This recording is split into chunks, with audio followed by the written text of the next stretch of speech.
of LA. I'm trying to really keep my respect with the cameras, but the brother, I'm just seeing the brother do his work, and he does. They need him down here. They really do. I'm not gonna say none, but he's doing great work, and they do need him down here. And we were speaking about our plans, our missions, and it's beautiful. But like I said, I lost a lot of footage right now, so that was stupid. Shalom. We're going to the sacred spot. I mean, to a little bit of history of part of how the ministry started. How you doing, sir? Shalom. How the ministry, his ministry, or you say you're kind of like carrying on like another. You're keeping like a tradition in that spot. Is that kind of what you're gonna show me here? No, kind of the history of that. Definitely not. It's not traditional. I'm not doing anything traditional in that spot. I'm doing something very new in the spot.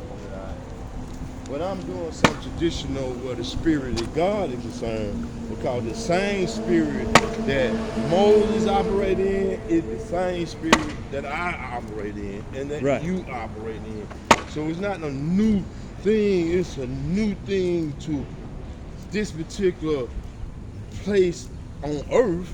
Right. But it's not a new thing. This thing begun before either one of us was thought of in our that's what I'm saying. We're stepping into to these other men's labor, like Slim, and this is part of this history.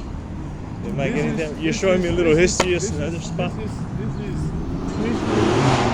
ouch.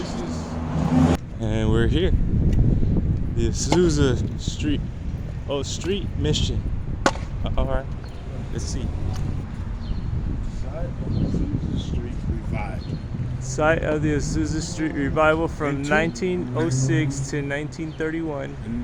Cradle of the worldwide Pentecostal movement. I want to bring you here, walk on this land, because over 100 years ago, the Spirit of the Lord poured so heavy upon this place, people were getting out of their wheelchair. Like the sight was coming back to the blind. A great number of miracles and blessings taking place. That looks familiar. From my hometown. Hey, I'm gonna tell you the truth, brother. You see that Jordan over there? You see that Jordan over there? That Jordan right there? The Jordan? That one is exactly in my hometown. The Jordan? Yeah. What Jordan? Oh, right here. Exactly, that one right there is in my hometown too. In this special monumental sacred spot that has its own city, Azusa Street, its own marker. Wow, this is a little history. The thing that I wanted to bring you here for is just the fact that around the same time when the Exodus of 1940 took place, a prophecy came forth that said that it was going to be a 100-year revival that's going to be twice as heavy as it was in Azusa. We're walking in that time and the same place in which the prophecy said. So that prophecy has already begun.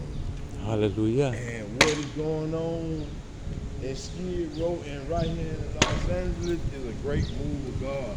And we're going to see miracles. I see miracles daily. I'm glad you're here. I'm glad you're there, brother. I'm serious. That's what I'm saying. It's like, wow, look at this, huh?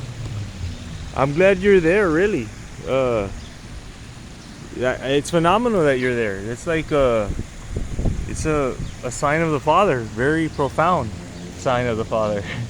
I'm very excited. I was like, and you have a really good ministry going for real.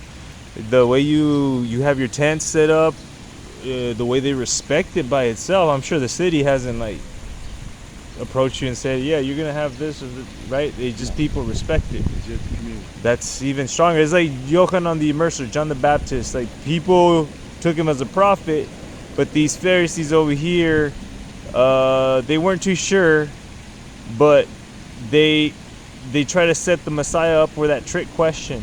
He goes, if we say he is the prophet, then why did we kill him, or why didn't we listen to him? But if we say we don't know, and he goes, then he's not going to tell it, then he didn't tell them either. So you see, it's like they did try to hide a lot of things. They try to hide his resurrection. So there's other Jews that were at work, or Satan, way beyond that ancient time. 2019 years is a lot of, it's pretty old. That's a long time ago. I don't think we could keep track of things that old. I don't know, if you ask me. But wow, this is a very, very spiritual, lovely place. I'm so favored that you brought me here and showed me this little walk, and we just popped right up. We were just sitting down talking about this, and we just popped right up and came right over here. Like, come on, I gotta go right now. And yeah, it's military. He's an elder. He's a big brother to me, and he's very special. And I definitely need his hand shook together with a Messiah. All of us holding the hand, all of us in a circle. I can't do it without him, and well, I would like to think he can't do it without me, but we can't do it without the Father. Hallelujah. And I'm glad that we're sharpening each other and telling each other what our goals are. And my goal is, there is no set city. There is an Exodus. We're doing a gathering, but I don't have no set cities. If I find one here, to start one here. If I want to find one here, to start it there. We're going to be all over the place for everybody. It's just the foundation of the gathering, if you ask me. But there was an Exodus here, and there were a big revival, you said. All this would fill up. And people were walking, getting out of their wheelchairs. Hallelujah. They have Pentecostal. Look at this. I don't think the camera can do justice, really, to the way it feels to really being here. But I'm doing the best I could to share.